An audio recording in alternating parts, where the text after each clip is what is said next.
There's Plato's definition of the human soul, a mixture of conformations, emotional, intellectual, spiritual. Three aspects of the human soul.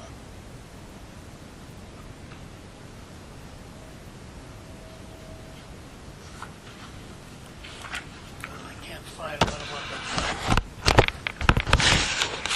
It helps me out too much.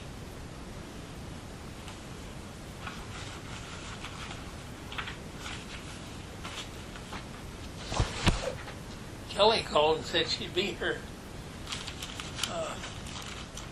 but she didn't show up. I was talking to Thomas there. Oh. She didn't show up. Kelly Webb. Yeah, she's called and said, I'll be there. Oh, really? She, Where's Philip Walker? she never showed up. Oh, he said that something happened to him and going to detail.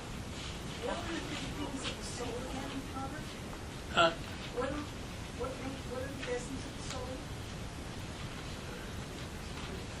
Three aspects of the human soul: emotional, intellectual, spiritual.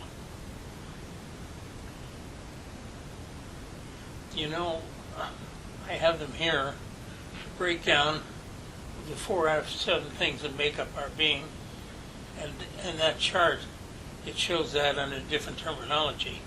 Now, when I passed those out a couple of months ago, many people didn't take them. I wanted them to take them, but they didn't. They left them here.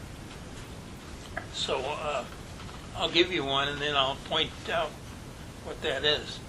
Here it says here, Plato's famous division of the universe into 2 aspects, universals and particulars, and his theory of ideas, which has been referred to as one of the most enduring possessions of humanity. Not so much what it said, but when he said it.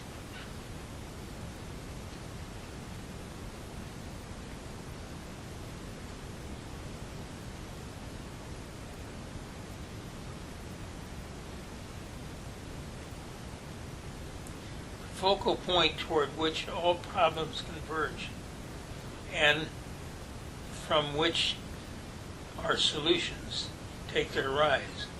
The ultimate settlement of every question, scientific and mortal, is done by accepting the idea of the universe. That there's a pattern. It gives law and order to the universe. When you have particulars. If you don't have particulars, as Aristotle kind of questioned that. Of course, he was, the old saying, they loved Plato, but they didn't like him. If you don't follow that reasoning. He had the absent argument.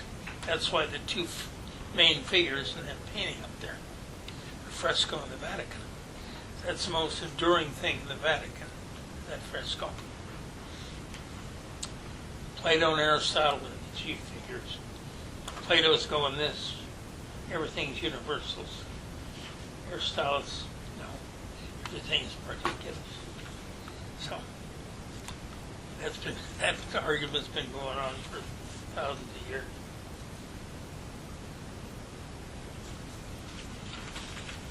What I found when I was looking. Men come and go, but man is eternal. That's the way it's expressed.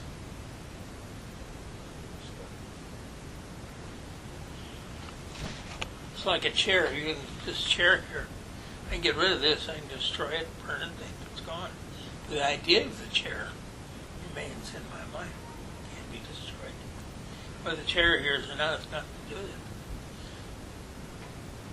The idea of the chair is the universal. The chair itself is a particular. Comes and goes.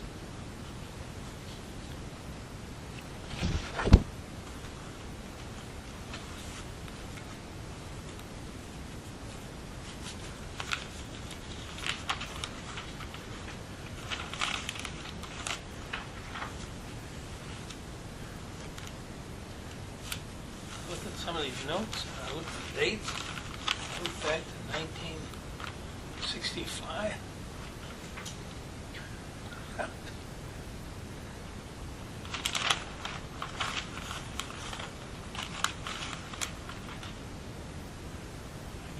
once to a bunch of hippies. Those days, hippies were running wild all over the place. Hollywood was there, which is where I was raised. And this topic came up, oddly enough, but a bunch of hippies, about universal particulars. The talk was on the prophet, but somehow this came out because the prophet deals with universals. What it does, it deals with universals. Prophet is intuitive. I heard on TV the other night, what's her name, Lopez? Jennifer Lopez? She's coming out with something to do with the prophet, oddly enough. No, Really, it's wait to see. Selma Hayek. Huh? Selma Hayek. Selma Hayek? Did you hear that too? Yeah, it's animated. Animated. Little Gibran prophet, yeah. Selma Hayek. Well, anyway, it should be very interesting. Because the prophet is a masterpiece. A masterpiece. The whole thing is intuitive. And the whole secret doctrine is in the prophet, in a way, in a poetic sort of way. I think it's the animated story of his life, starting as a boy. Gibran? Gael Gibran? Uh-huh. You know, while we're on that subject, we'll go away from Plato for a minute. He left in his will, if he had one, he said, I know my books are never going to do anything, my book here. But if they do, I want the money to go to the little village of Basheri in Lebanon. That's wrong with the people there. They're so poor and everything. The prophet is what sold 20 million copies. So all this money is pouring into this little village of Bushari, and they don't know what to do with it. It's made everybody millionaires. So that's how things work out. I don't know. Is he buried in Turkey? His body was returned to Lebanon, which is where he was from. Held around. His book, The Mag, we've talked about it, and I've given 100 lectures on it. But it is a magnificent thing. But it takes courage to read it. Much of your pain is self-chosen. People don't want to hear that. But it's the truth. But it takes courage to face the truth. Much of your pain is self-chosen. What goes around comes around. The law of karma goes.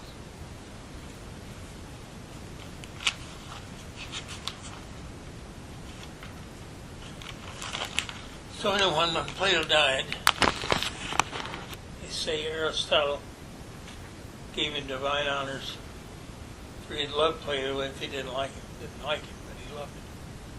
Can you imagine that?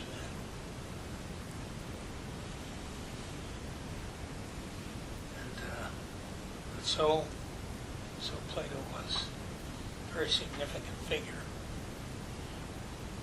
There's one thing I mentioned, who you'd have a great respect for Plato and what he did, and what the Greek Golden Age did. In this book, Will Durant's History of Civilization, we'll go back part on Greek, and it lists all the things our Greek heritage.